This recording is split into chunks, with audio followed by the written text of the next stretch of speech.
When you want to hear about games and only games, look no further. This is the Games Only Podcast, your number one source for video game news, reviews, and opinions. With HP 1703, Joy in sacrifice.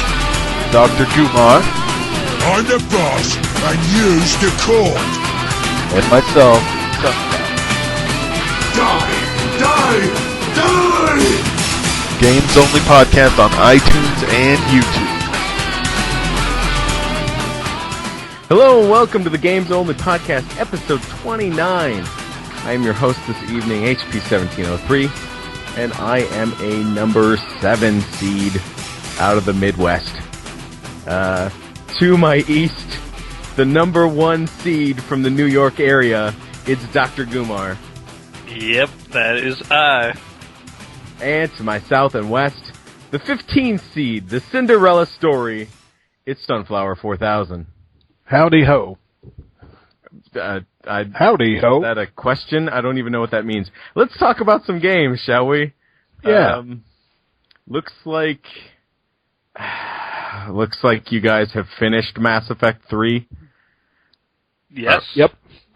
So, by virtue of that being a very important thing, we're waiting until the end of the show to talk about it after we kick you off the call, so no one's going to accidentally stumble on it. Fantastic. So no spoilers. I have not completed Mass Effect 3. I have played a significant amount of the multiplayer. And we played it together as well.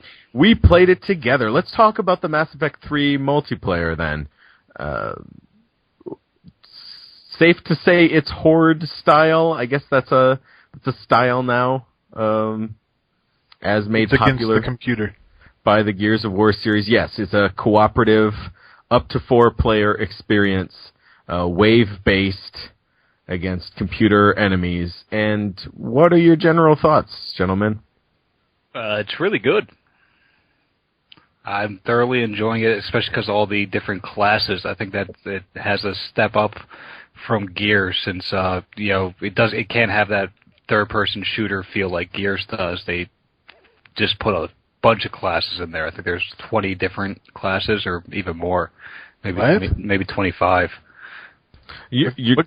What game are you talking about? Mass Effect 3. So you're talking about each of the. So there are 6 classes. Yeah, and each one has a bunch of variations. I see what you're saying. Okay. Variations in the kind of the aliens. So where's that secret screen?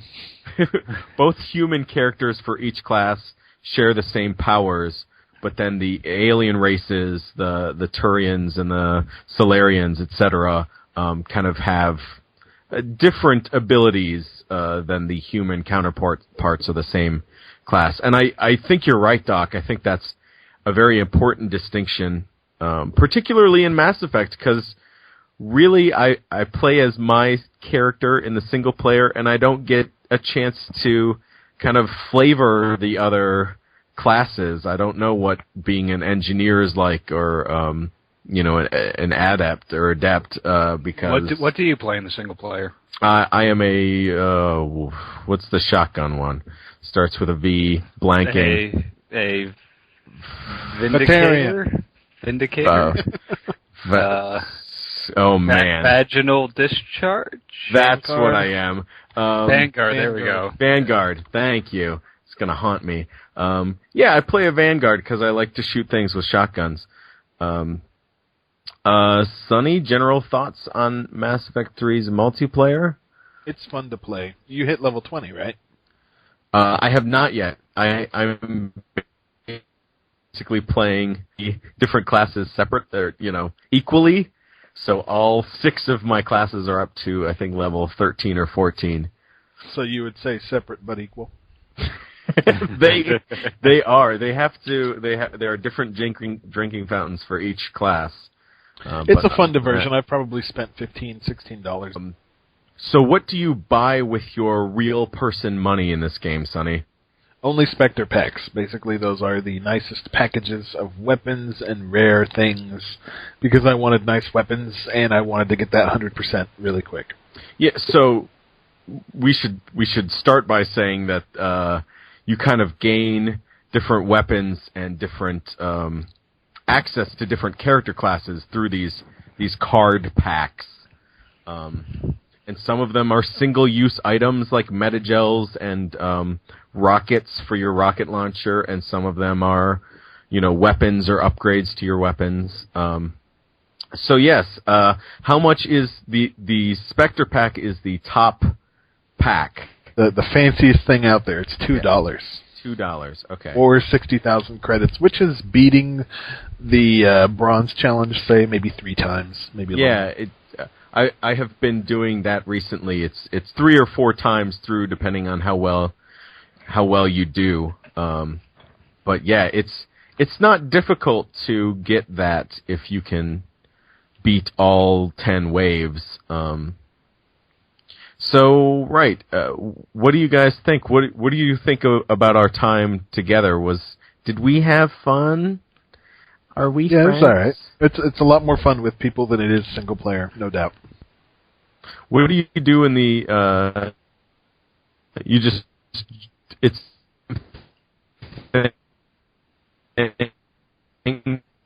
by yourself, Sonny? You're gonna have to repeat that for me. So what is single player? What is single player? Is it just the same thing except by yourself? Yeah. Okay. Yeah. Pretty much.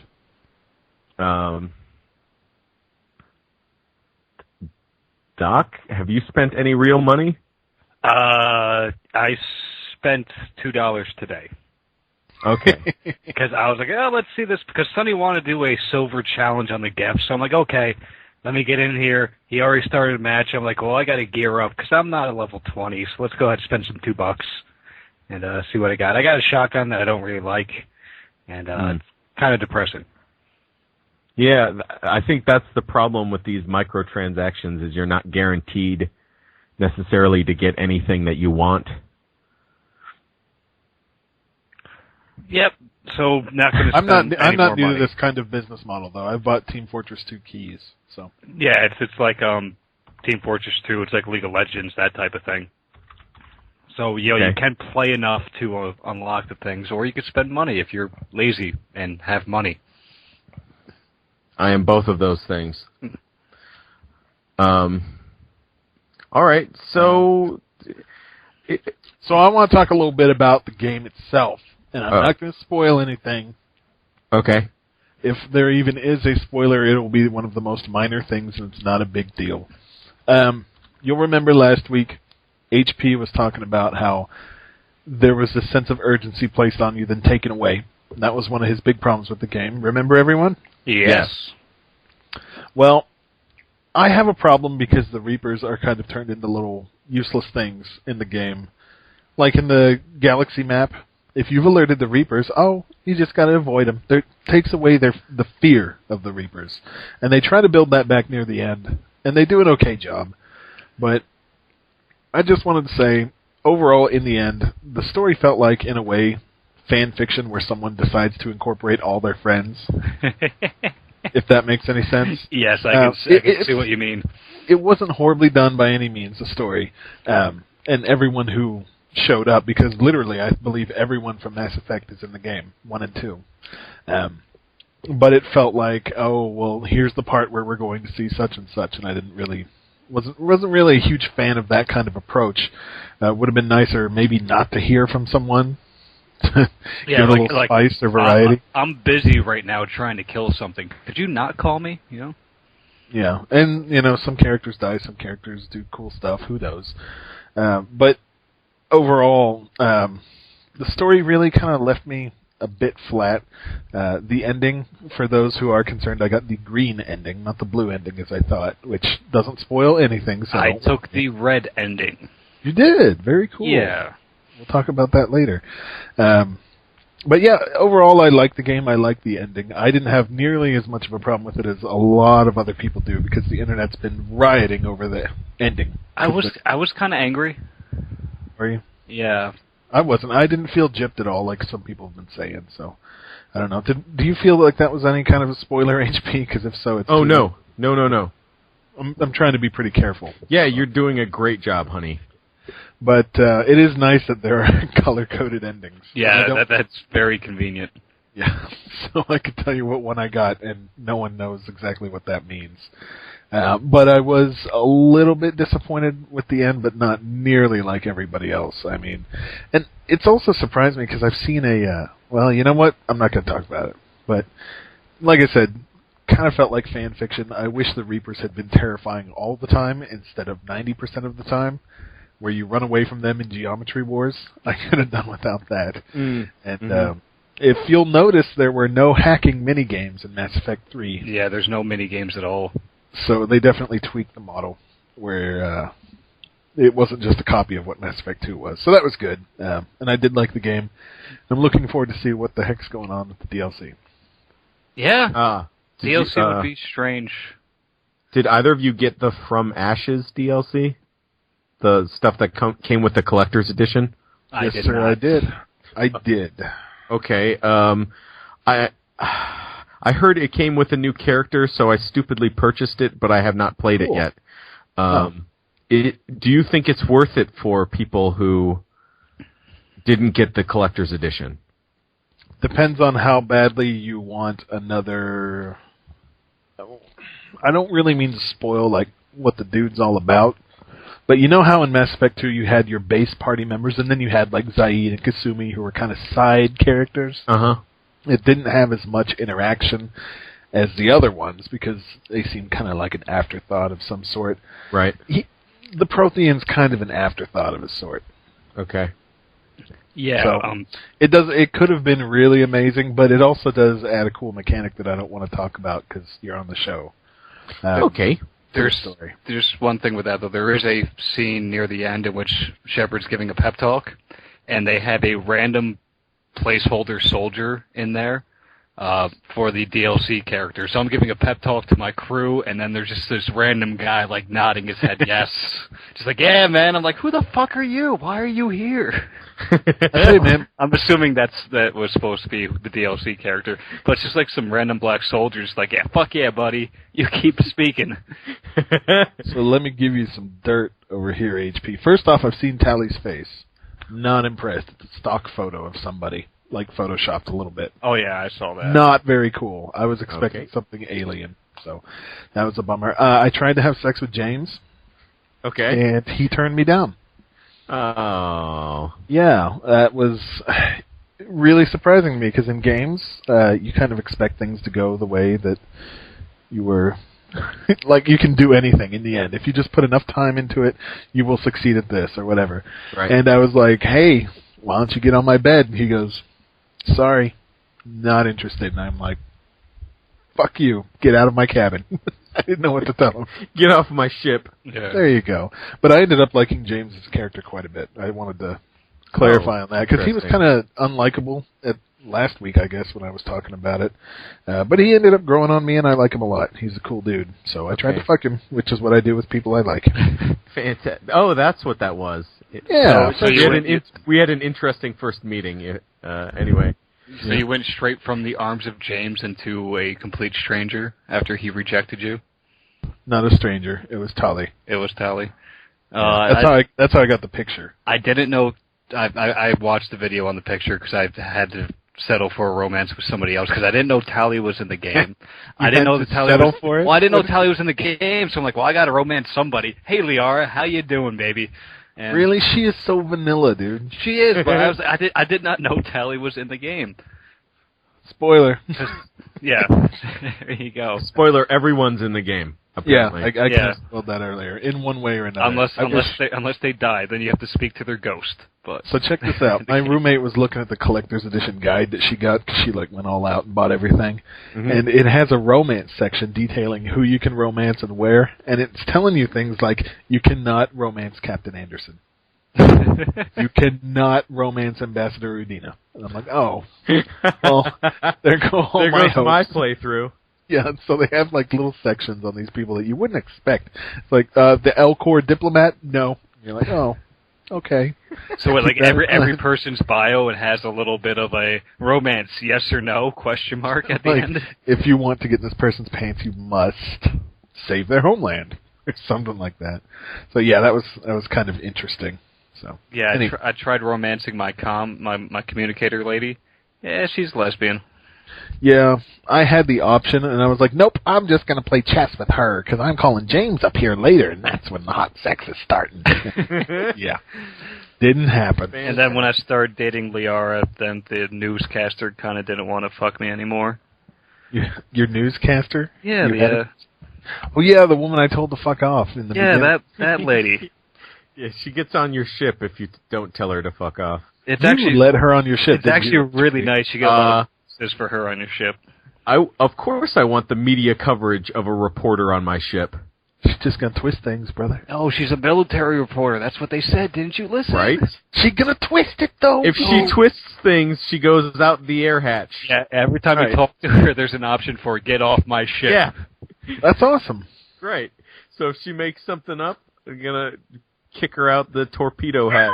Oh, gosh. Hello. Oh, so, HP. Hey, Maddie. What? HP, did you, hang on. She's gonna do this again. Oh, hey, Maddie. Yes. Who's Stop a dog? On the doggy. Yes. Stop it. All right. Who's a pretty girl? I was asking you before. Okay, she went to the other room to bark, so hopefully you don't hear that. Oh. I asked you last week if you met that old reporter, whatever, Attila Al-Jilani. Did you try to beat her in the face again? Yeah, I did. The second I saw her, I punched her in the face. Yeah. Did you like that shit, how she ducked it, and she's like, fuck no. Right? Then you gave her the headbutt. Then you can try to punch her again. Yeah, I think I headbutted her. I think that's what I it did, yeah. She ducked, and then I just gave her the That was great. But it's like, you don't even have to say anything. You just pretty much walk up and be like, hey, leave him alone, and you punch her in the face. Well, I see her coming, and I'm like, oh, tradition, and I see that renegade option, so I'm like, I've done it the past 2 games, let's keep it going. And then she jukes. Yeah, a friend of the show, Locke, and I were talking on Twitter about how we're kind of conditioned to pull the triggers. Even though I'm playing kind of a total Paragon character, if I see that Renegade trigger option, man, I'm punching people, I'm shooting people, I'm doing whatever it takes. That actually kind of works in a negative context, because there were parts where I wanted a certain outcome, but someone was explaining something, and I really wanted them to finish first, but I worried that if I let them finish, I wouldn't get the chance to have it end how I want it to. Mm-hmm. So I was shooting people early, or hugging people before they finished telling me how they feel. Right. Yeah, there's actually a part in which the Renegade option popped up, and I didn't want to do it even though I've been hitting it. And then the Paragon option popped up, and I also didn't want to do it because of what the connotation was going to be. So there's actually one scene in which I had to restrain myself and not to hit either of the two. Yeah, that's hard. Yeah, it's like a gamer thing. It's right. Anyway, it popped up on the screen. Hit it. Right? It conditions you because it's like, okay, here's your bonus points if you want this. And you're like, oh, okay. I do. Yeah, so that's kind of general non-spoiler talk about Mass Effect and the multiplayer. After the podcast, if you stick around, Sonny and Doc will talk about the ending a little bit more in depth and go into spoilers. One more thing, though. Did you guys get any weird glitches in your game? No. I got like walking through a table in the cargo hold. I got one for half of the scenes. Shepard's eyelids were translucent. Ooh. So it looked like the alligator eyelids that he can close the eyes and still see through. And it happened on a scene in which someone says, "Hey Shepard, close your eyes." And I'm sitting there, and I can see the eyelashes and everything else is clear. And his eyes looked twice the fucking size, and it was just extremely annoying. Happened for half of my cutscenes. Wow. Amazing. I did have one where in a cutscene I was walking with someone, and for some reason that person stopped when they shouldn't have, and so for the rest of that cutscene, my Shepard was like talking with his head almost all the way turned around. I have ones where the camera's cut to nobody there. Yeah, he just disappeared. I had quite a few Miranda's ass scenes, like a lot more than I should have. Fantastic. I think it looks weird at a point. Like I think they overdid it. And I got a lot of angles too, and I don't think that's a glitch. I think that was purposeful. Some angles of it just didn't look right. Like some angles like, hey, look at this camel toe. Oh, all right. I don't mind if I do. Is that a spoiler you didn't want to hear? Ugly. No, all the, She's all got the a camel. people- No. All the female human models, their heads like a normal size and their bodies are anorexic, and it's terrible. Even Ashley's like that, and just doesn't. Yeah, look, they gave her a makeover. yeah, this doesn't Yeah, look they right. did. What's next, host? Sorry. I'm sorry. Can you repeat that? I'm sorry, I killed her in the first game. Oh, You asshat. Yeah. I killed Caden. Meh. I killed Well- Kate as well. Ashley's the space racist, so she had to go. Actually, no, Spaces. I played the first one on the PC, so I didn't get my save brought over when I played on the 360. So I had the default options. Rex died, Kaden died, and some other bullshit options. That's You the know. worst. Other bullshit. Anyway, so what's next, host? Next, I want to talk a little bit more about Street Fighter Cross Tekken, because it looks like Doc has played some of that. Yep, I played some. Sonny's been playing some. He's got his BP up, I hear. Yep. But yeah, this game just pisses me off. That's all I got to say about it. Oh, fantastic! You both agree. That's still fun, but there's things that happen in that game that Yeah, it's just upset the top tier players like ourselves. well, it's just like playing online. The lag is really starting to get to me. Just how it works. Starting to feel dishonest. Yeah, when you not play someone else. not just the sound, but now I can hit somebody and a flash pops up where I hit them. So it says it hits, and then like half a second later it's a block. So it really fucks you up when you're trying to go for a combo and you thought you hit somebody and they actually blocked it. Things like that. People trying to find the cheapest methods online while I'm just trying to explore, and it's not as fun as I had with other fighting games. Well, Still a good game. I still have fun. Oh. Yeah, I can't play online though. I can't play ranked. I can't do it. Marvel, It does get frustrating. Marvel, I'm okay with it because I feel like it's a learning experience and it makes sense. This just the way the system works and the lag, it just doesn't. I don't have that feeling. Because in Marvel, I can drop a character and I'm still fighting. And this, if my character dies, I'm done. So. Yep. Okay. Well, I have been playing this game vicariously through our very own Sunflower's Big Chief Battles. Hello. Hello. Episode 2 is coming out today. YouTube's been giving Locke some trouble, but episode 2 should be out. And we also did a Run Wild live stream for about an hour. Fantastic. So yeah, check that out on YouTube, Big Chief Battles. So that's that. Have you played anything else this week, Doc? Not really. I started playing MLR a bit more, just trying to finish it up because Mass Effect 3 is done. And I'm thinking about picking up Raccoon City. You guys with me? I've already got mine pre-ordered and paid off, brother. Yeah, well, I can do that in like 2 seconds, so I'm thinking about However, I don't know if I recommend it. It's been getting slammed by reviews. But then again, some of my favorite Resident Evil games are hated by most. When does this game come out? Tuesday. Maybe in a couple weeks. Maybe in a couple weeks. I Because need something. I am And interested in... Gamefly sent me Rayman, and I'm tentative to play it. You might as well get it over with. It'll take you 10 minutes, and then you'll realize it's not for you. I might realize that I don't like platformers at all. There you go.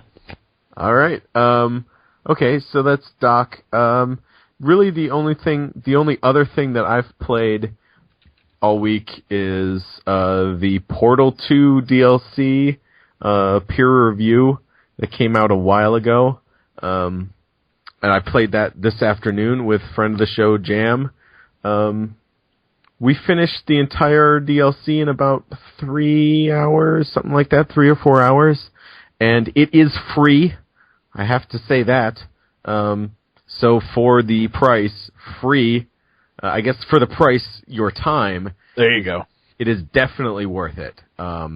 If you liked Portal 2, especially if you thought Portal 2 was a little on the easy side, there were really only a couple puzzles that gave us pause. I played through the cooperative experience with Jam.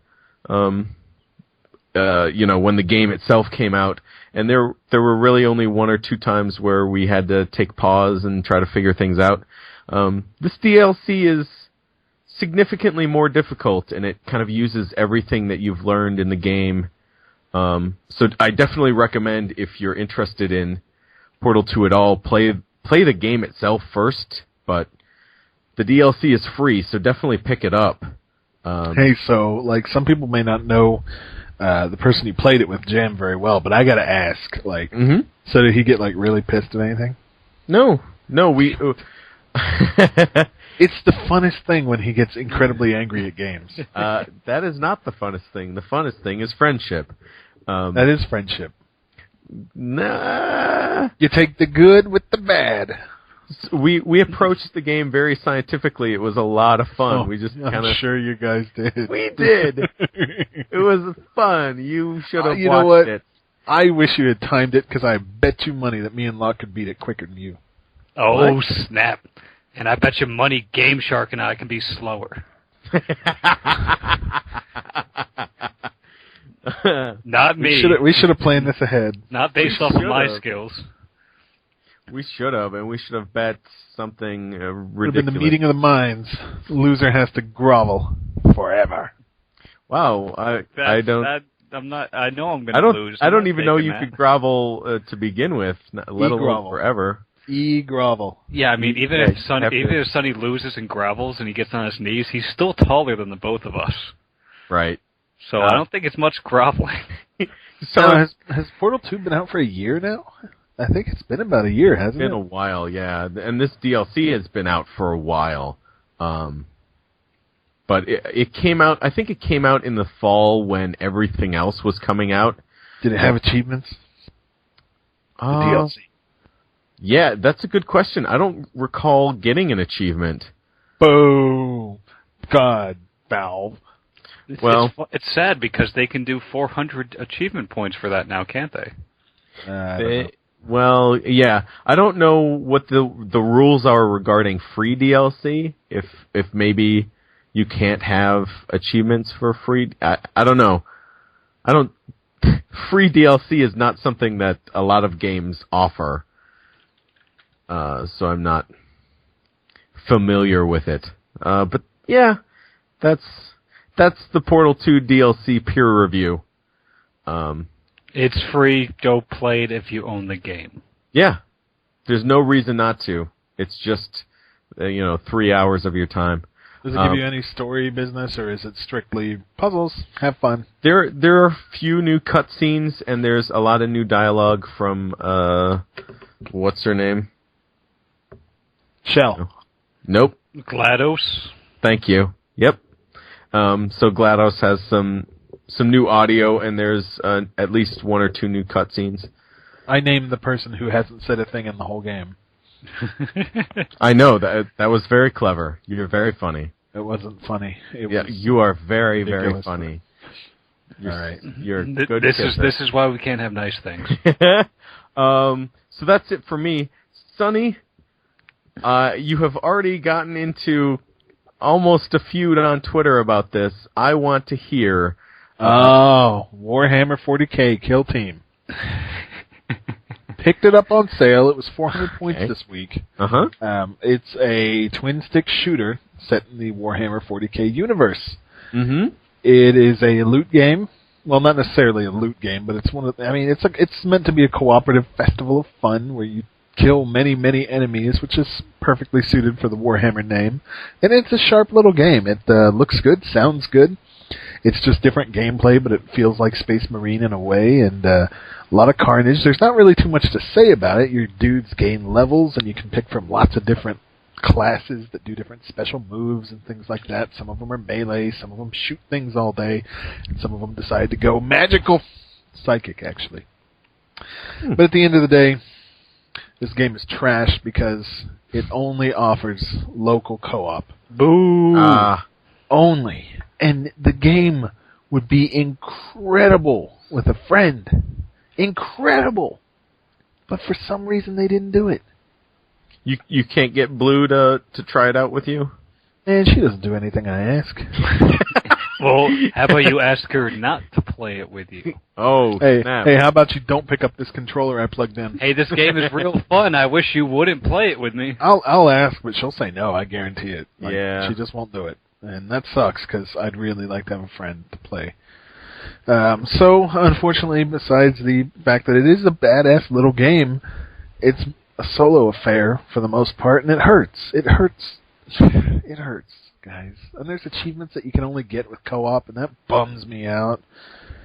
Is there any of the Warhammer lore in it? Like, is there some story that... Well, there's a little bit of story. Basically, you're here to destroy an orc cruiser, and you just see a bunch of things that people familiar with the lore will be like, oh, that's a what's it called, and that's a here and this and that's a that and that there. So yeah, words. Exactly.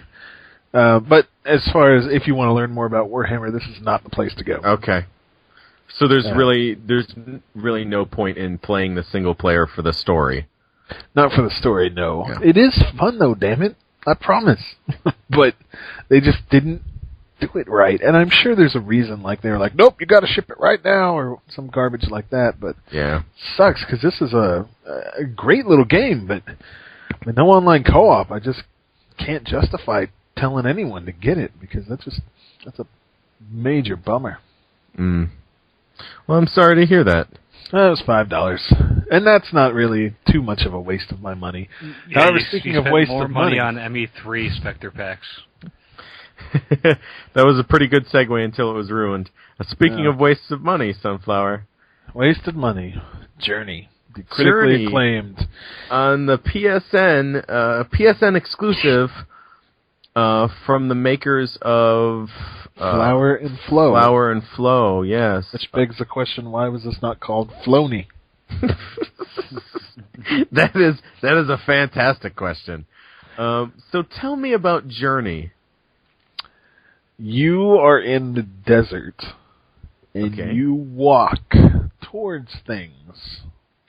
Sometimes you make a little noise that can make things happen in the world, like if you're standing next to something, perhaps going, will make tickets fly.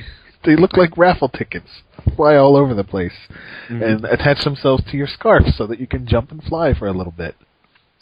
It has persistent online world, not to an extreme degree, but it will match you up with other players that are in the same area. You can't talk to them. You don't know who they are. No names, thank God, because when I beat the game and it showed me some of the people that came through my game, one of them was called, like, Smokey. And I was like, oh, that's great. And, like, smoke weed every day, 420. Stuff like that. That would have taken away from the experience. But this is one of those games that they say, oh, you got to experience this. This is Journey. It's an experience, like Flower, like Flow, which, for the record, I thought Flow was kind of crap, but whatever. Okay. So you run around in the sand and you explore, what are these ruins that are over here? Oh, it's this big world that you can run around in and jump around in. Ultimately, boy, there's not much to this game as it's shallow. You can run around and explore things and go where the game wants you to. And unfortunately, it has 6-axis camera control that you can override with the right analog stick, which I didn't even know there was 6-axis camera control when I started. I didn't pay attention, whatever. Sure. The problem is, I'm running in a straight line. I don't need to adjust my camera at the time. And I lean over to the side, and all of a sudden, I'm spinning towards me. And I'm like, oh, really? Really? So I have to babysit this? So that kind of sucked from a control perspective. Why put in this 6-axis crap? No one gives a half of a shit. Oh, well, it's a more immersive experience if I tilt my controller. Fucking liar. You're a liar. Really, it's just a shittier. How is that? I don't know. I think that's you agree? Stupid. I do agree. Yeah, well, it's more immersive because you don't have to push any buttons, and it's like, what does but instead I have to stand up and put the controller under my balls and swing from side to side in order to get the camera to do what I want. I think you're doing it wrong, but okay. What does the right stick do then? If not, it just changes the camera. That's all it does. It changes the camera. It's just like camera angle. It's a third person perspective. Okay. So anyway, the game's real pretty. It's got a lot of really pretty, and I'm really shying away from using the word artsy, but I think that's kind of a given with this game, is that people are going to call it, oh, it's an art game. It's an art game, so that excuses the problems with it. It's not a game. It's a technology toy. It should have been free. It should not have been $15. Did I beat it? Yeah, I beat it. I played it for what that's worth. How much did you just say it was? $15. Okay, you were streaming this today. I watched it for a minute, and I'm like, yep, that doesn't look like fun, and then I closed the stream. And I'm not going to say that it wasn't fun. I enjoyed the game. But $15 for what should be a little more than a screensaver. I mean, and a lot of people will give me shit about this. They're like, no, you didn't get it. I did get it. I got it. I don't think these experiences are worth $15. I need a real game behind it, not a walk from point A to point B. And people were saying, you liked Limbo, didn't you? I loved Limbo. It was one of my favorite games of that year, and I happily paid $15 for that. And Limbo is much more of a game than this is. Much more. Infinitely more. Is it cool that, like, you can see other people doing stuff? Yeah, but that's not going to save the game for me. There's no game. You walk forwards for 95% of the game. How long did it take you? Now, here's the thing. Okay. Beating the game took less time than my downloading the game. That is a problem as well. I would say the game was done in about an hour. Okay, that's what it seems like when you start playing to when you're saying, okay, I'm done. Now, when you've got a game that has an hour's worth of, and I use this phrase loosely, gameplay. Okay.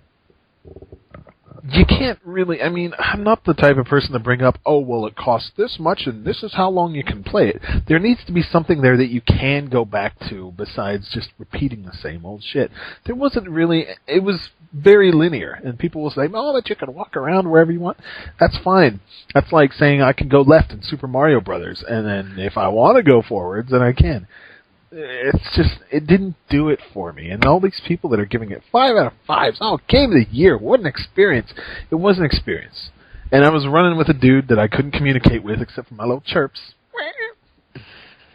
And I'm running with him, and everything's all snowy, and it's, you know, kind of getting near the end of the game, and there's these searchlights you had to avoid, which is not much of a game, FYI. Just letting you know. Okay. And, he gets caught by the searchlight, and he's right next to me, and I dive out of the way. Well, dive, I kind of saunter out of the way, and he gets sucked up and killed. And I go, no, that was my little friend. But that's not worth $15 to me. It's just not worth the damn money. I got ripped off. I wish I could have the money back. This should be free, and it should be for everybody, because this is not a real game. Games are art, whatever. I don't care. This isn't a game. It's art. There you go.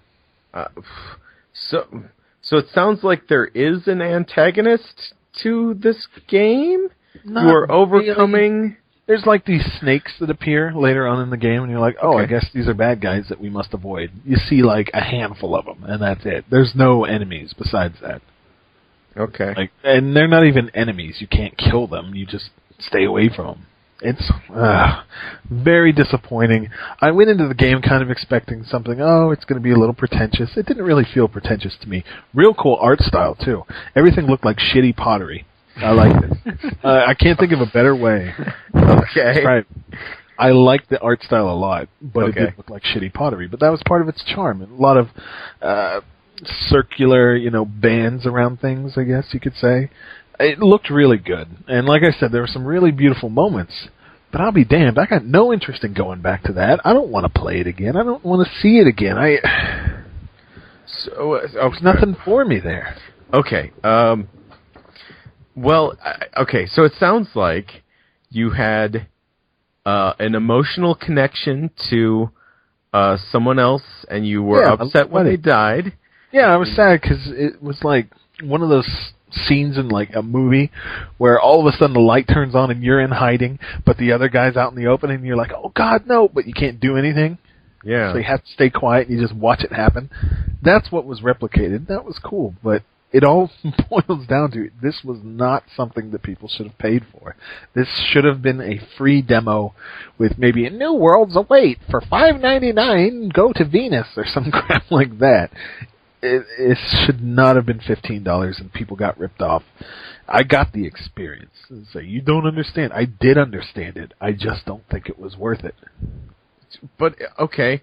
Well, it sounds like you like the art style and you had some good moments. Don't you think that's worth some money? Like, you keep saying you want it to be free, but it sounds like it's at least worth some money. It sounds like you got enough out of it that you would have paid for this experience. I understand what you're saying. You're basically saying, well, you had an experience, and surely that's worth something, right? Yeah. But for some reason, this does not feel like it was worth a cent. Like, it should be free for everybody to try. And it shouldn't be something that we're buying. And it shouldn't be something that, I don't know, it doesn't, for some reason, there's some disconnect that I've got with it. Because, hell, this thing is critically acclaimed. Across the board, everyone's loving the hell out of this game. Mm-hmm. I finished it in an hour, and I'm not coming back. Did I miss the point? No, I figured it out. It wasn't tough to figure out. It's not rocket science. I just didn't love the game like everyone else, and I wish I knew why. But there's literally nothing in this game for me to come back to. And it started to, also, a lot of people are glossing over it, but near the end, it starts to get pretty boring. You're walking around in some snow and ice, and you're going very slowly, and it's kind of irritating, and you want it to be over, which is a bad sign for a game that's only an hour and a half long.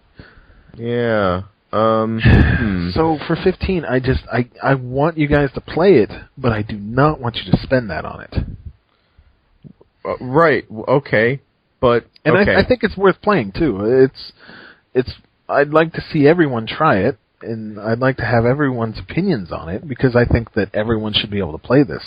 But a steep-ass $15 barrier to entry to this with no demo of any kind. I mean, a demo would do wonders. Would it be just as worth it for somebody to watch it? Almost. There's some things that you can only get by playing the game, but I mean, because you really do have some freedom to go where you like, even though there's only one way to go.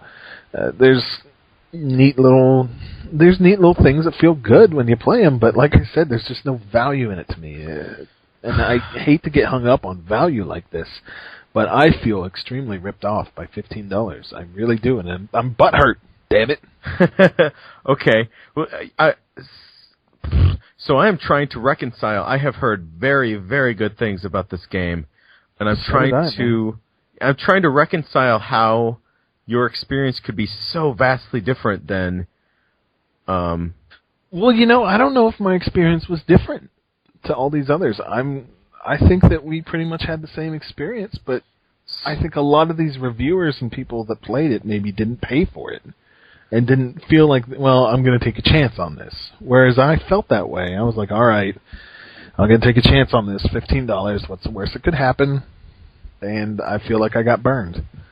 So I don't know if that's part of it or what, because like you said, this thing is getting critical acclaim. Almost everywhere you look, everyone's, it's the greatest game I've played. What the fuck is wrong with these people? This is not a game, guys. Oh, interesting. Okay. I know, and we're gonna get some. I'm gonna get some hate for it, I'm sure, but at least I always bring my opinion instead of just roll over and say what everyone else does. So there's always that. And I appreciate that. It sounds to me like you want me to eventually play this, and I want you to play it for free. Damn it. Well, maybe if there's a sale on Journey. Can't you share it since it's over the PSN? I think they've done away with all. I think you're allowed to share it to one person, I thought. Oh. I was pretty sure they did away with that. You want to be my Huckleberry HP, if that's how it goes? I mean, it's only an hour and a half. I will be your Huckleberry. All right. Okay, so that's Journey. It is. Like I said, I hate to harp on that value. Because it makes me sound like, we're a value-focused site, and if the game's not worth your money. But something about that just offended me. There is a responsibility on our part as reviewers to say this is not worth your $15, or this is worth $15, or this DLC is free, so get it. That kind of thing. Yes. So is there any news in the gaming world that we want to talk about? News of the gaming world. The only thing I think of is that the Xbox Live Arcade games can get 400 achievement points now. I think that was this week. Are they going to retrospectively add to... I doubt that. I don't think so. There's too many out there. Yeah. All right. You just want them to double your points, don't you? You don't have to add any new achievements. Just make them worth twice as much and give them to me. Well, that becomes a disincentive if you're looking for a cheap game to get some points. You're not going to go back to previous titles. Well, they probably want you to buy games, so they wouldn't want you to go back to previous titles that you already own. Well, you're not going to go back and buy old games if the new games are worth double the points. Yeah. Right. You're still buying games. Right. Okay. Right. So that happened. Somebody reached their Kickstarter goal. Who was the... Wasteland 2. Wasteland 2, that's right. So Wasteland 2 is kind of an old-fashioned RPG, isometric. It's very old school, and this is an interesting thing because a lot of people aren't very familiar with Wasteland, but they are familiar with Fallout 1 and 2, which this guy also did. Mm-hmm. And now that this has succeeded, and he's not beholden to anybody's, decisions on how to change the game, and he's even made quite the video about it, saying how he's not going to do any stupid shit, and he's going to make a game for the fans, which is the nice thing. We're going to see how that comes about, and if there is my biggest question is, these people with these old school mentalities, that are like, oh, games used to be put so many hours into this rinky-dink piece of shit back in the day. Mm-hmm. I wonder if they can make these mechanics work without the publishers telling them, oh, you need to have a Facebook game for it too, and stuff like that can subtract from that. I mean, this is just actually giving them money, putting them in a hole, and saying, come out when you're ready. So I'd like to see what they can come up with, because who knows, if it's one of the most fantastic games I've played in a long time, then I'll be a hell of a believer. But I gotta admit, sometimes all this focus testing and shit like that might actually do some good for your game. So it's hard to say. Yeah, the bug testing, the QA stuff that happens when you are restricted to a particular platform, and all the, like, for instance, Xbox Live Arcade titles have to go through so many hoops before they're released. Maybe there is something to having to make sure all those bugs are gone. Yeah, and you always need to get somebody else to watch what you're doing, because if I write an essay, I'm going to pretty much glance over all the mistakes I made grammatically, and they'll probably do the same thing if they don't have anybody to watch over their shoulder, no QA at all. Yeah, and we've talked a bit about Kickstarter and how we're not too thrilled with how it is, but this seems to be one of the correct ways to use it from a, I guess, theologic level. I don't know how to explain it. But yeah, theological is good.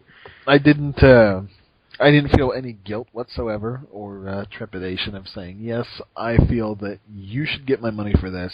I'd like to see what you have. Because at the bottom end of this, what these games are, I look at it and I say, $15 and I get the game, fair enough, it's a pre-order. Yeah. That's the way I see it. And it pays for it in full, and probably cheaper than whenever it comes out. And they were offering some cool pre-order stuff. Or, I'm sorry, not pre-order stuff, but different tiers. Yes, depending on how much you back. And I really wanted a statue of myself in the game, but that was not happening. That would have been how much was that? I think it was $10,000. Oh, you got that. Okay. You got Mad Bank. I could sell my car, maybe, and get that. I think it's something else you can sell to get that much money. I don't know. So, that's what I feel. Who is Journey for, then? It is for those that are able to lose themselves in the experience. That sounds like your thing, HP? Yes, that is my thing, but I'm also someone who likes to lose myself in the story. There is none. And that's that's what I think the problem to Journey. My problem with this game might be if I can be predictive. If an experience with no story isn't really an experience for me, but maybe I'll make my own. Maybe you should just take the plunge. I mean, I'll find out if I can share it with you, and if so, cool. But if not, take $15 for our fan base, our small and insignificant fan base, as we've been told, and see if perhaps this would be worth the $15 to give me a different opinion on it. Okay, so we're going to start a Kickstarter, HP Plays Journey. $1 you get access to the podcast. And even if I will send you a personalized message of thanks. $15 you get to be on the podcast instead of HP reviewing the game. That's true. And we only have a $15 goal. Right. Perfect. But yeah, I mean, I don't want to go back to it, so forget it. Yeah. What are we playing next week? Anyone got anything on the horizon? I have purchased Shoot Many Robots, the Xbox Live title. I considered that. I saw those guys at PAX. I played the game once, and then I talked to the developers once, and kind of played through the game again. Really cool team. It kind of looks like Contra. It's like a 4-player Contra is kind of what it looks like, which has me excited. So that game is only $10, so I've already made the purchase. I just haven't played it yet. I remember that at PAX, so I might actually pick that up because I remember that game. I am in the Super Monday Night Combat beta, so nice. I'll be playing fun some game. And maybe Raccoon City. I don't know. I almost clicked. I got Binary Domain coming and Raccoon City as well. Oh, nice. Nice. Yeah. Okay. So I think that's this portion of the show. Stick around for the Mass Effect 3 story spoilers brought to you by everyone who's not me. And yeah, I guess I will talk to you all next week then. All right. And another warning for everybody. Spoilers. If you've not beaten Mass Effect, or if you care, stop now. So thank you for listening, and that's all from me. Thanks, HP. Toodles. Toodles. All right, so what's up? Shepard died. What ending? You said you got the red, so what happens when you control the Reapers, bro? Oh, no, that's not the red one. The red one is I kill the Reapers. What? I thought the red one was when you control them. That's one of the confusing things because they mention all the 3 possibilities at the end, okay? There is controlling the Reapers, there is killing all the Reapers, and then there is merging both synthetic and organic lives into one entity. And I didn't want to pick any 3 of those things. And when you say kill the Reaper, it kills all synthetic things, which means inside your body. It kills all the geth. It kills all robots ever. And you know what? I didn't really care about inside my body since they said I was going to die regardless of what option I picked. So, but God. Well, apparently there's one where you can live. No, because I watched all 3 endings. After I got my ending, I went on the YouTubes and I watched all 3 endings. There's 6 endings. There's 6 endings. 6 endings. Okay. They depend if you have your galactic readiness up or not. See, because I had that green bar all the way full. Does that need to be full and 100% galactic readiness? I'm not entirely sure which one you need, but there is one where Shepard wakes up in a bunch of rubble. Okay, because I do have a save game for the last mission, so restart the last Citadel Rush mission or whatever it is. Right. So the end plays out where they basically give you a child that's like, we're in control of everything, and you're the first human who's ever made it this far, so let's tell you everything. And they say the Reapers are on this universe because synthetics will always overpower organics. That's the story. And what the Reapers do is they kill everyone except for some very basic civilizations, so they can come back again. They go away and let it build up and then restart the cycle. Yeah, really friggin' boring, I guess, in a way. Yeah, especially since I saved the Geth and they seem to be working quite amicably with the organics now. Do you hear that? Yeah, the horn. Yeah, I hear the horn. Are we? What a fucking asshole. Are we going on the hype train? I don't know what the fuck that is. So, all right. Well, let me clarify for you. When I said I did the green ending, perhaps I did not. I jumped in the middle. DNA. You did the middle. Okay. At the middle. I did not go to the right or the left.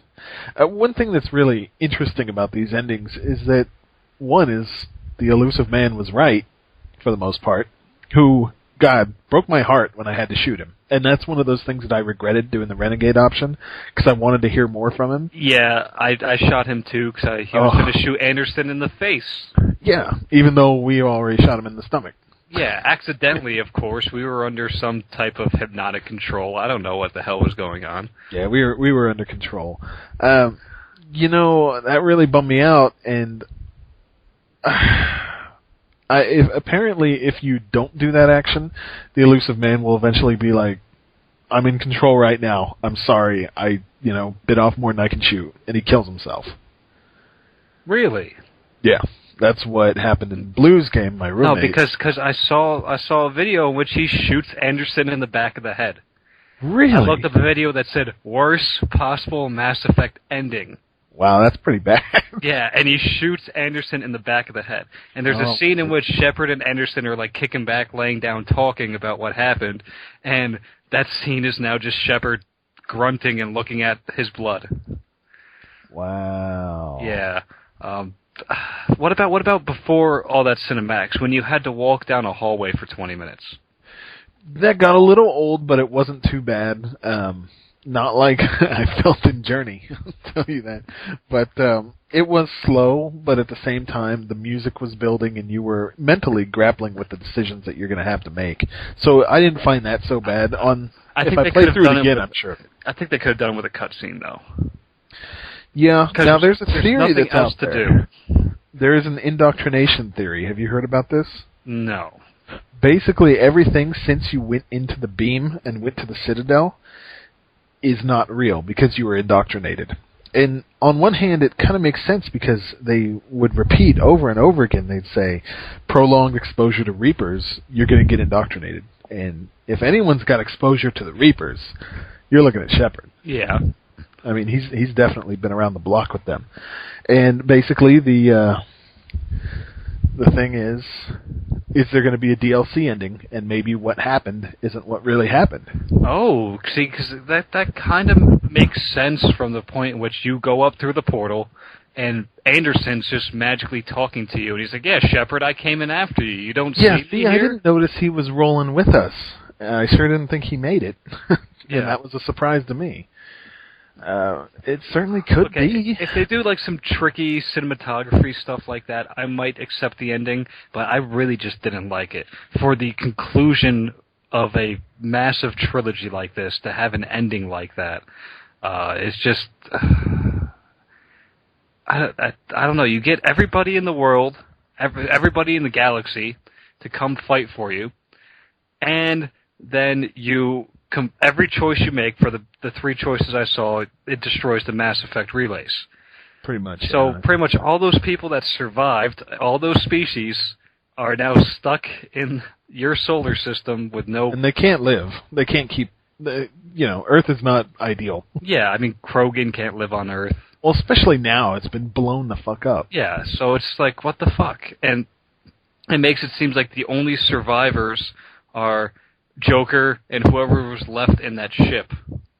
Mine ended up being Joker and Edie only, and Joker's eyes were weird. Yeah, I saw that ending. It was the green eyes or whatever.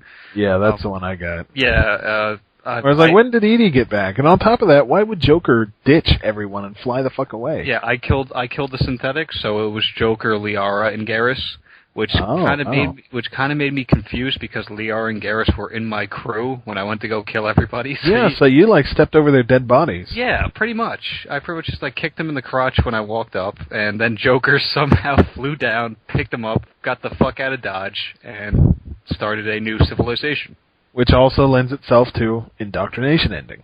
But on the other hand, the indoctrination thing with, the ending not being real, I mean, this may be the greatest swerve they ever pulled if it is the way they go with it. But I honestly think we're just being way too hopeful. Yeah, who's saying that? Just fans are saying that? a lot of people. There's a lot of evidence that supports it, but at the end of the day, it still feels kind of like we're grasping at straws because we didn't like it. So, hard to say. Yeah. Anyway, that's how I feel. I would love the indoctrination ending and DLC ending, whatever. I'd love for that to happen because that would be really cool. But I don't know. How would they swing that angle? Would Shepard be the bad guy then? I don't know. I don't know how that would work out, but I mean, it could explain why my Shepard had no eyelids. Yeah, that could.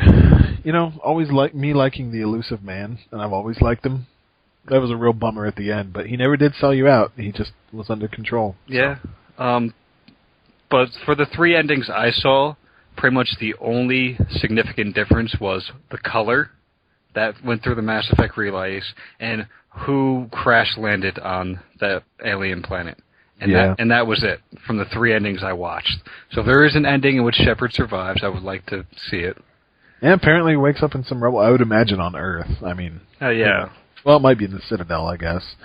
But one thing that did bug me is that, the old Reaper, whether you chose to save it or blow it up in the previous game, has been worked on.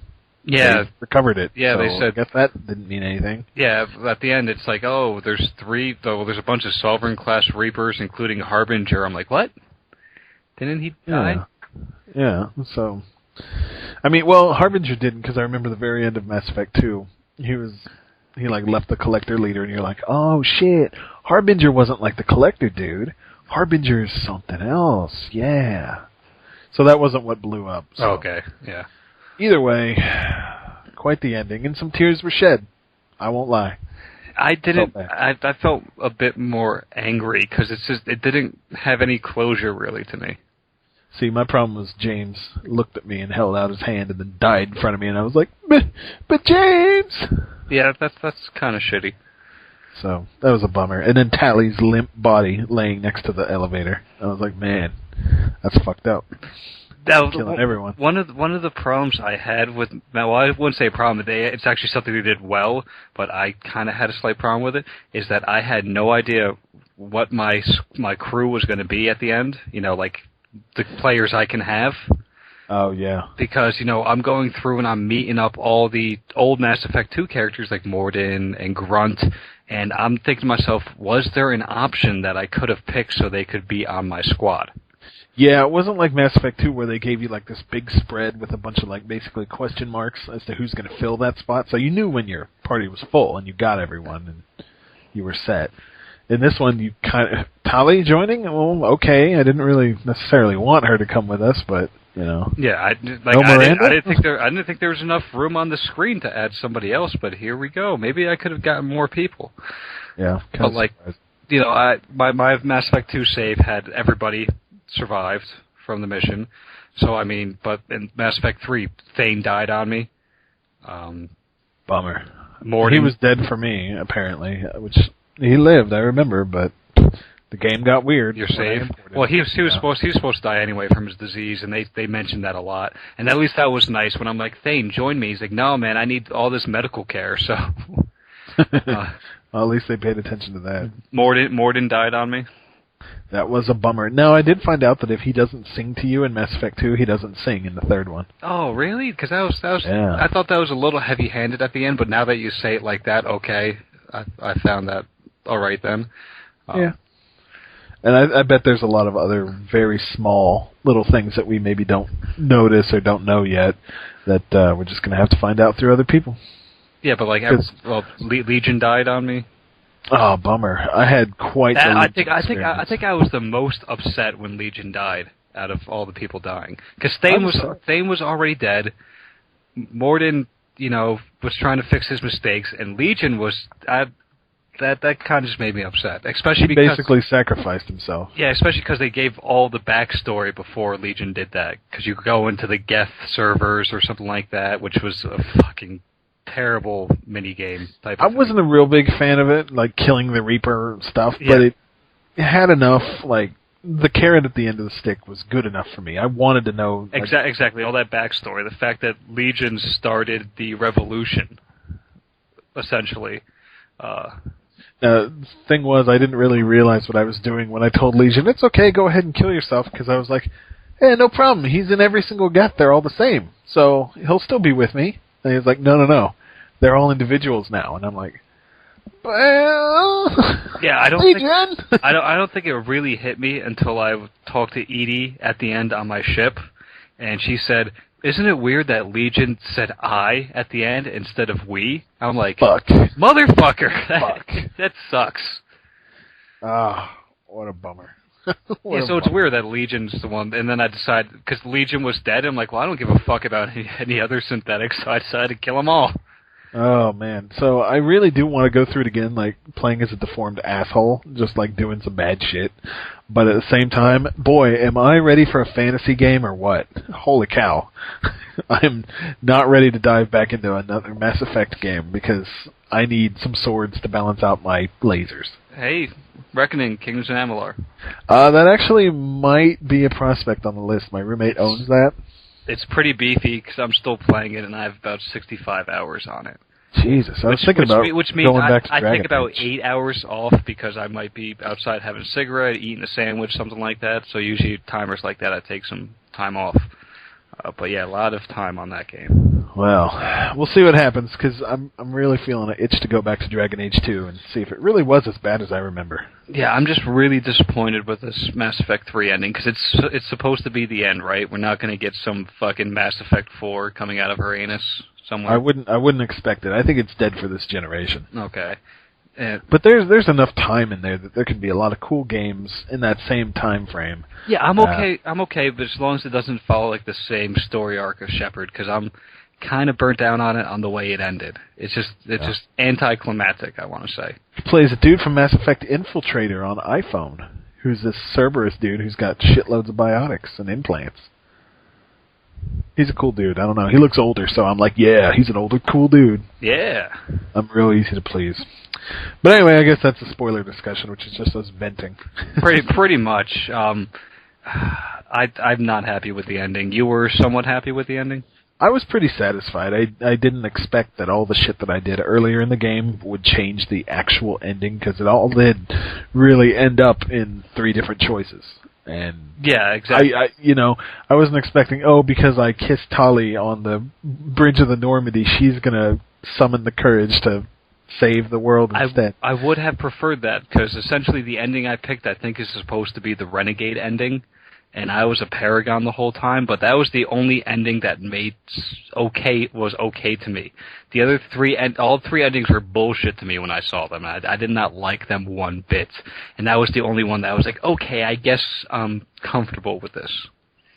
And you know what? That's kind of interesting that the Paragon ending, the blue one, is the Elusive Man's. Yeah, you controlling the Reapers. But which is good. I think it's because they explain it in which that ending is nobody dies and nobody changes. So I guess that's technically Paragon, because you do the best possible good for the entire universe, in which the Renegade is, I'm killing all synthetic things. Interesting. And the other one is just a weird fucking mishmash of just oddness. I don't even know why did you pick that ending? Because I was like, you know what? New species. Let's do it. Everyone's fucked either way. So let's just do it and see what the hell happens. I felt like that would be the best thing for me to do.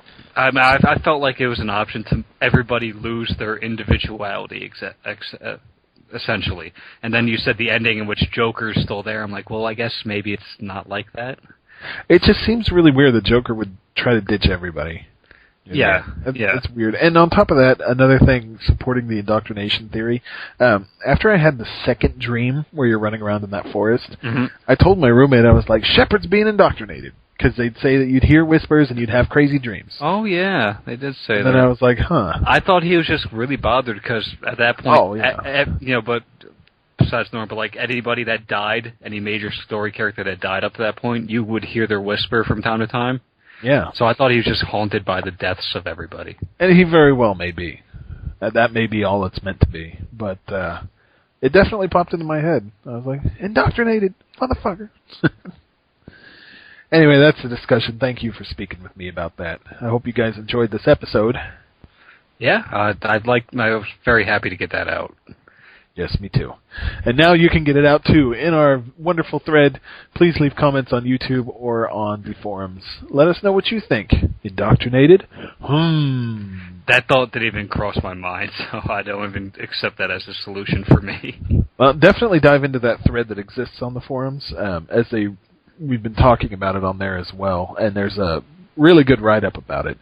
But unfortunately, like I said earlier, I think it's grasping at straws. Like who essentially put that idea out? A shitload of people. Was it just like independently thought of, or was it actually like somebody from BioWare like, well, what if this? I think it's independent. Okay. It's not like somebody planted the seed just to get everybody riled up. You never know. They might have. They may have secretly done that. So, who knows? Because, I don't know, I did not think about it at all, except at the ending when it seemed like he was under control, but that was like elusive man control or some shit. Well, yeah, and that's what I thought, too. It was just the elusive man showing off, but, boy, I wanted to believe him. Boy, I did. Yeah, but he was looking a little bit too much like a husk with all that shit on his face. Oh, yeah, he was doing a little too many fucked up things at the end there. Yeah, and I thought that it was weird that, like, you trashed his office and he wasn't there. That felt so bad to me that we were, like, there. That place that we would only see in Mass Effect 2. And now all of a sudden we're there, and I'm like, let's fuck up his office. Total bummer to me. Well, when we first landed in the star system, I saw that because it's a secret base, so the sun, the star that it goes around is just fucking huge. I'm like, no, yeah, I visited that before. Is that the sun? Is that what they're talking about? Okay. Now I know. And you, like, go around it and scan it, and you're like, yeah, this has got to be it, but I can't do anything. Yeah, I know where I am now. Yeah, good stuff. All right, well, again, thanks, everyone, for listening, and we will see you next week, or this week. Yeah. All I got to say is the journey was better than the ending, but... Journey is horrible. Not worth your money. Oh, no. The journey of Mass Effect 3 is better than the ending of Mass Effect 3. Sounds fair. Yeah. All right. I liked it. The end. Ta-da. Later, guys.